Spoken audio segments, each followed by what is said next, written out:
Assalamualaikum warahmatullahi wabarakatuh.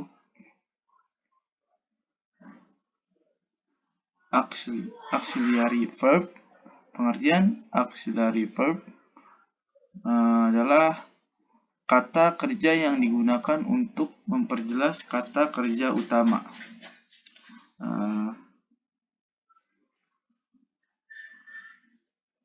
Dengan kata lain, kata kerja bantu ini berfungsi untuk membentuk atau memberikan tambahan makna pada sebuah klausa atau kalimat.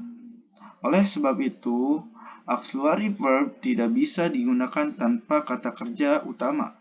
Auxiliary verb digunakan untuk memperlihatkan tense, aspek, modal,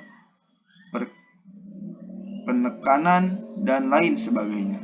Dalam sebuah klausa atau kalimat, kata kerja bantu ini biasanya muncul sebelum kata kerja utama. Untuk memahami auxiliary verb, maka kita harus mengerti perbedaannya dengan main verb atau kata kerja utama dalam sebuah klausa atau kalimat. Contoh yaitu I do want to go to Paris. Aku ingin pergi ke Paris. Pada kalimat di atas, kata kerja want adalah kata kerja utamanya.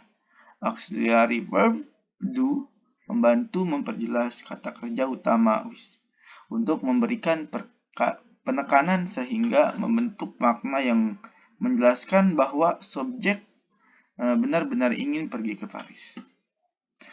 Baik, selanjutnya macam-macam auxiliary verb. Auxiliary verb terdiri dari 3. Yang pertama yaitu be.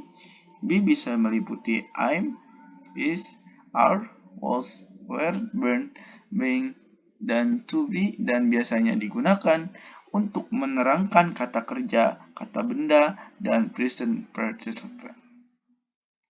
Yang pertama yaitu contohnya she is burns the bedroom floor. Artinya dia sedang menyikat lantai kamar mandi. Contoh yang kedua, they were roasting corn at this time last night. Artinya mereka sedang membakar jagung tadi malam. Dan sebagainya. Contoh yang auxiliary verb yang kedua yaitu do. Kata ini berfungsi untuk menekankan perasaan atau kata kerja di depannya. Namun tak hanya do, kata bantu ini juga meliputi does, did, dan done. Penggunaan kata bantu ini juga bisa disesuaikan dengan kondisi dan juga tense yang digunakan. Misalnya do dan does untuk present tense, did untuk past tense, dan done untuk past perfect tense. Contoh kalimat auxiliary verb do. Yang pertama itu I do finish my homework. Saya harus menyelesaikan PR. Contoh yang kedua yaitu do open door. Buka pintu. Contoh yang ketiga, Tina does wash her shoes. Tina jarang mencuci sepatunya. Baik. Kalimat auxiliary verb yang ketiga yaitu have. Terakhir ada have yang digunakan untuk perfect tense. Tak hanya have, had, dan juga has bisa digunakan dalam kalimat sesuai dengan waktu dan kondisi. Have digunakan untuk kalimat present dan future perfect, sedangkan has digunakan untuk present perfect dan had untuk past perfect. Contoh kalimat auxiliary verb have. Yang pertama itu Dira has studied in French since April. Dira artinya Dira telah belajar di Prancis sejak April.